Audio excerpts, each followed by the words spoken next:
salawat.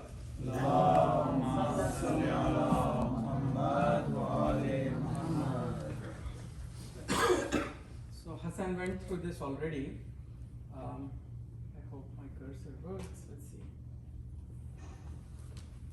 As I am no alim and this is not a hadith, I just was trying to prepare some remarks for today, and I wanted to first of all say कि हम लोग सब इमाम हुसैन के ग़ुलाम हैं, and I had penned those lines कि क़ौम रज़िया की तमन्ना यही है मालिक, दिलो जान से बना दे हमें ग़ुलाम Hussain. So I wanted to figure out कि if I were able to have a conversation with Imam Hussein, and we are living in this current time, as to what he would want me to talk about. So the remarks that I have prepared are mostly directed at myself. Maybe the adults and children in this room may get some benefit from it. So I want to start out with the story of Andrew Sullivan and Tristan Harris. And I don't know if any of you know these two people, but they came out with this argument that I used to be a human being. And in their mind, we have ceased to be humans because we have lost some very important human characteristics. Like we no longer have solitude, time with ourselves, to be with our thoughts, without some external force actually influencing them. We rarely get time to examine our life. Like Socrates said, examining our life is one of the most important things that we should do. And then finally, this is a knowledge economy. And knowledge economy requires that we be able to concentrate and do deep work. And we will explain that a little further. We are no longer capable of doing that. So why is that the case? Because I don't have it right now with me, but I have a constantly present connected companion. And this companion is all the time grabbing my attention. And I used to think that this is a moral failing that I have. That is, I have some lack of character, and that's why I'm not able to overcome this impulse. And I find myself helpless to quit. But come to find out that this companion that we have has been carefully crafted and engineered by the best minds in Silicon Valley. And it's designed so that it can captivate and manipulate our attention, primarily with a profit motive. So I find myself, it says here that on an average, a person checks it about 85 times. Probably I check it about 150 times a day. And it's created such an important disorder that's even classified in the Diagnostic and Statistical Manual for Mental Diseases as an addiction. And it does lead to a situation in which it creates a problem. And I will get to that problem. It not only reduces your productivity, it makes you helpless, but it creates another problem. So, what am I talking about? So we're talking about a cell phone. So in case you guys did not think about it. So this program came on 60 Minutes, and here Anderson Cooper is explaining that Silicon Valley has borrowed techniques from the gaming industry, from Las Vegas casinos, to design certain algorithms and design programs and apps in your phone or in your computer to captivate your attention. And it's worth listening. Let me see if I can play this.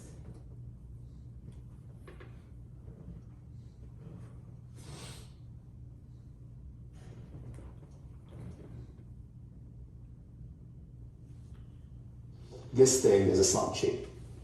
How is that a slot machine? Well, every time I check my phone, I'm playing the slot machine to see what did I get. This is one way to hijack people's minds and create a habit, to form a habit. What you do is you make it so when someone pulls a lever, sometimes they get a reward, an exciting reward. And it turns out that this design technique can be embedded inside of all these products. The rewards Harris is talking about are a big part of what makes smartphones so appealing. The chance of getting likes on Facebook and Instagram, cute emojis and text messages, and new followers on Twitter. There's a whole playbook of techniques that get used to get you using the product for as long as possible. Yeah, what kind of techniques are used? So Snapchat's the most popular messaging service for teenagers, and they invented this feature called Streaks, which shows the number of days in a row that you've sent a message back and forth with someone. So now you can say, well, what's the big deal here? Well, the problem is that kids feel like, well, now I don't want to lose my streak. But it turns out that kids actually, when they go on vacation, are so stressed about their streak that they actually give their password to like 5 other kids to keep their streaks going on their behalf. And so you could ask, when these features are being designed, are they designed to most help people live their life? Or are they being designed because they're best at hooking people into using the product? Is Silicon Valley programming apps, or are they programming people? Inadvertently, whether they want to or not, they're shaping the thoughts and feelings and actions of people. They are programming people. There's always this narrative that technology is neutral and it's up to us to choose how we use it. This is just not true. Technology is not neutral. It's not neutral. They want you to use it in particular ways and for long periods of time because that's how they make their money. So I don't know if you heard Tristan Harris there. He had that Jerry Maguire moment in which he wanted to save mankind. And he says that they're programming our thoughts. And I didn't think that that was correct. So I talked about this place out here where there is reduced productivity, helplessness, and a low grade. And what is that low grade? That low grade is an anxiety disorder. I mean, I can guarantee that if I were to take the cell phones of each and every one of you today and say you are without a cell phone for about 24 hours, it's going to create an anxiety in you. And there are people like me and maybe Ames and Babes and a few others who grew up when a cell phone was not there. But for people who grew up when the cell phone was there in their teenage years, studies are finding that the anxiety disorder is off the charts, even while you're using the cell phone, because you're really not giving your brain time to rest. So before smartphone use compared to after smartphone use, anxiety disorder is a lot higher in the generation born after smartphones became ubiquitous. So I talked about solitude, but if we think about it, for the first time in human history, we have banished all solitude. You know, you stand in a grocery line, you're waiting for a ticket at some place. What do? You take out your cell phone because it's connected, and you're constantly looking at some information that is coming to you from another person. Solitude was very important. It is important to be time alone with your own thoughts. And before the advent of media, it would occur on a daily basis. So, like I was explaining a little bit more in detail, there have been billions of dollars spent with the smartest minds, with the presence of a high-speed wireless internet, with algorithms that I will talk about, that have been designed so that every time you have solitude, you would take your phone out. So solitude is necessary because our brain requires downtime.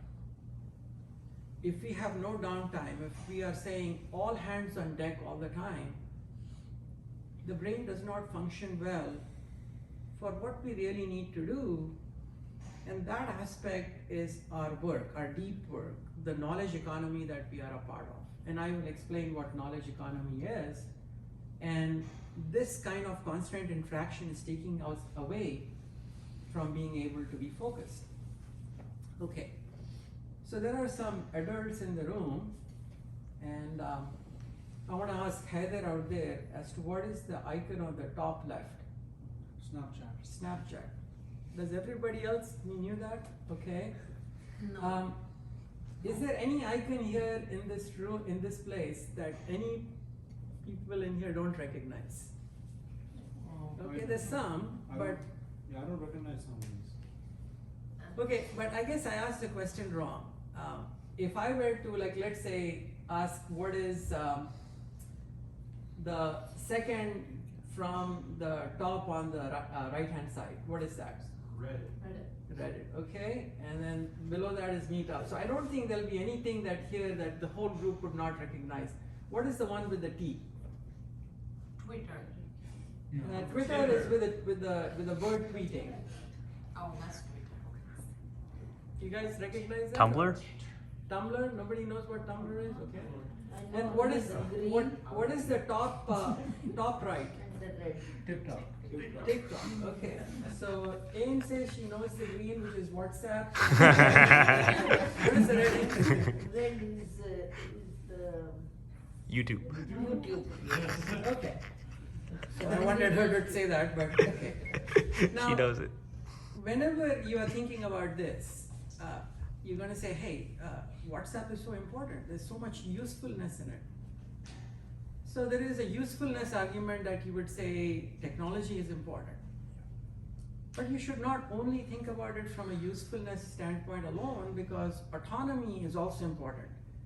If you find yourself hopelessly hooked and addicted and spending all kinds of time, like for example, my day begins by looking at my news feed. So what I'm trying to say is that I almost feel like a junkie, powerless to stop. Why is that? You know, Facebook started out in the beginning as a picture sharing compilation on the internet. I would post my pictures, my friend would post their pictures, and we would look at each other's pictures.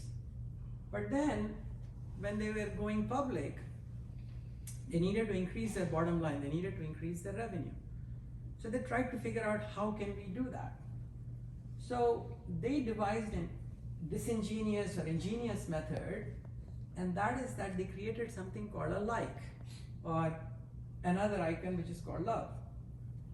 So this radical re-engineering of this platform was that if I post information, I keep going back to look at to see how many likes I got, how many people tag me someplace else, whether I have been shared on Instagram. And it turns out that the social approval indicators are something that affects our psychological vulnerabilities. We want to look at it because our brain is programmed in such a way that it's going to be hard to go back and touch on Facebook to recheck and see whether something is different. So it's become less about what others are posting, it's more about social approval indicators. It exploits the psychological vulnerabilities that I talked about. And it is almost impossible not to go and recheck it. So like Tristan Harris was saying, this is not just by accident. This is based on algorithms that these guys have devised from gaming industry, from Las Vegas casinos, because once the slot machines became digital, they could program in a reward. And later on, I'll talk about a company called the Dopamine Labs, that these rewards are sometimes purposely withheld. And they are based to some degree on a psychologist in the US in the 1950s, and his name was B.F. Skinner. How many of you know about Skinner? Yeah. Want to see a show of hands? Okay, so very few. Okay, so I said 150 times a day, 8 out of 10 smartphone users check the device within 15 minutes of waking up. 1/3 of Americans would give up any kind of wealth opportunity than lose their cell phone. And then why are we so addicted? So Skinner did many experiments. One of them was a pigeon experiment. So in this pigeon experiment, there's a lever. The pigeon goes and pecks on that lever, and he pecks on the lever. They will get a reward. So it was a simple experiment. Peck the lever. When you need food, you get a reward. But then Skinner changed the rules, and what he decided to do was to do something called intermittent positive reinforcement. What that meant was that you would get a reward sometimes when you peck it, at other times you would not get it. Sometimes you have to do 2 pecks, sometimes you have to do 5 pecks, sometimes you have to do 10 pecks to get the reward. So what happened? When I asked Adam this question yesterday, do you know what he predicted? What did you say, Adamo? The pigeon will go crazy. The pigeon would go crazy. So to his surprise, he noticed that the pigeons went berserk. One pigeon tapped the lever 87,000 times in 14 hours, even though he got very few rewards. So I want to tell you that all of us, especially me, we are in a Skinner box as far as the Silicon Valley companies are concerned, because they are trying to engage and captivate us and subjugate us. So I said I'd talk about dopamine labs because it's a lot more sinister than you think. This intermittent positive reinforcement is not as simple as you think. So why did this company name itself dopamine? Can anybody tell me what dopamine does? Makes you feel good, right? It's a pleasure neurotransmitter. So every time you get a hit from dopamine, you say, I liked it. I want to do it again. So what Dopamine Lab's sole purpose is to track people who are using apps on the internet and see how they use it so that they can program the reinforcement algorithm to that specific user. Let me say that again.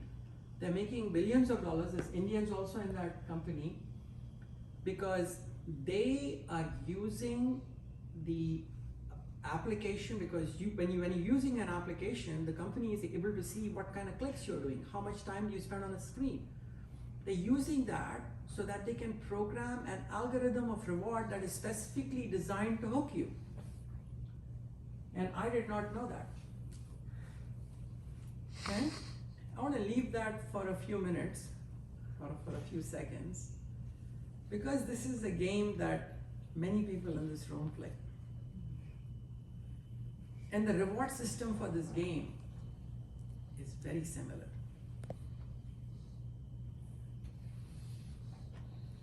Okay, now, is there a downside to it? Okay, you're spending time on the phone, you are losing deep work, you're losing concentration, you're losing solitude. But one of the biggest problems that is happening is that we are losing our ability to talk to each other. I would rather text somebody than get into a difficult conversation with them. Many young children are coming to the workplace in which they are incapable of having a verbal conversation with their boss. Adults are not good role models because we are doing exactly the same thing that children are doing. So the children cannot look at adults and say, hey, there is a role model that I can follow. So Sherry Turkle did a lot of work on reclaiming conversation, and what she found in her research is that most of us want to communicate digitally. Face-to-face conversation is very complicated, it's nuanced, and it's a practice skill. You just can't get it overnight. How many of you have heard about something called 10,000 hours? What does that 10,000 hours mean?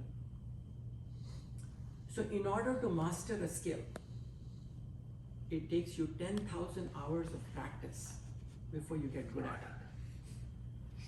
So our teenage years are meant so that we have a social life in which we can practice verbal skills that we are losing right now, and adults are losing that practice also. Because when you look at face-to-face conversation, you have to draw on several fields: sociality, neuroscience, psychology, because the human brain is a social processing computer. When I'm talking to you, I'm mentalizing as to what your brain is thinking. And it's such a complicated dance, and there's so much neuronal processing that's going on that you're not going to get it overnight. It requires 10,000 hours, and we should look into that. Now, what is knowledge economy?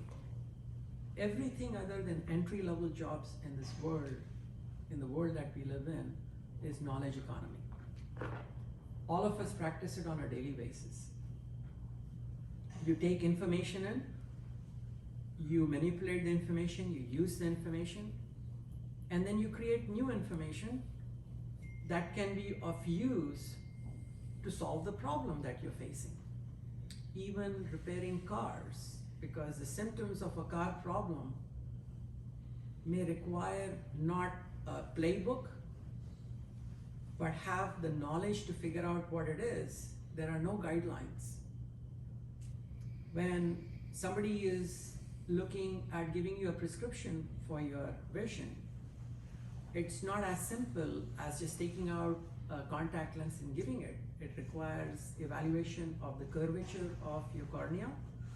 It requires a know-how of what is available. It requires a know-how of whether the eye is moist or not moist, what kind of solution that it needs. Everything that we are dealing with now is a knowledge economy. And knowledge economy requires us to be using our brain in such a way, because it's cognitively very intensive, and it requires that we don't have interruption. So what do? I take out my cell phone in the morning and I'm looking at the news feed. Then from the news feed, I'm gonna look at the smartphone and see what Ames is posting. Then I'll go to my email.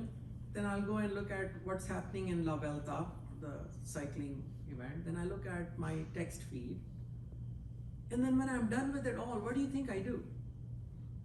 I go back to my news feed. So this is how this phone is hooking me in, and I have to contend with these distractions all the time. And this was not supposed to come like this. On here was a manuscript that I was writing. I was writing a manuscript for a book, a textbook on low-carb medicine. And when I'm writing that manuscript, I don't have time for focused, uninterrupted attention. And the reason is that there is something called context switching. If you look at your phone, and then you go back to writing the manuscript, it takes time for you to be able to cognitively get back in and write something that is creative. It's not going to happen overnight. So there is attention residue that happens, which is that when you get distracted, coming back to the task that requires deep focus and concentration may take you about 15 to 20 minutes before you are creative again. And I want to let you know that being able to write something, being able to do your job good is a practice skill. It's not going to happen if you don't practice it. So what are the solutions? And these solutions are mostly for myself, and I don't know whether these solutions will work, and I'm not very good at them either. I accumulated most of this information from looking at the work of Andrew Sullivan, Tristan Harris, and Cal Newport. How many of you know who Cal Newport is? Okay, Amadou says he knows Cal Newport. Anybody else? Okay, it's worth looking at him. I ordered a book of Cal Newport for our daughter. Okay, so what he talks about is, and I want to see if any of you are ready to embark on this challenge. I want to be participating with you in this. Oh yeah, I'll do it. No problem. He never picks his phone. So he recommends a 30-day detox. And in a 30-day detox, for me, this is for me, I would have to get rid of all of those apps. The YouTube, the Twitter, the WhatsApp, the newsfeed, the Facebook, the Instagram, the LinkedIn, okay? For my work, I may not be able to get rid of the email, but I can put in certain times when I look at it and my text messages and all that. In that 30 days, it's not just detox, but you have work to do. And that work means that you have to figure out what your innermost values are.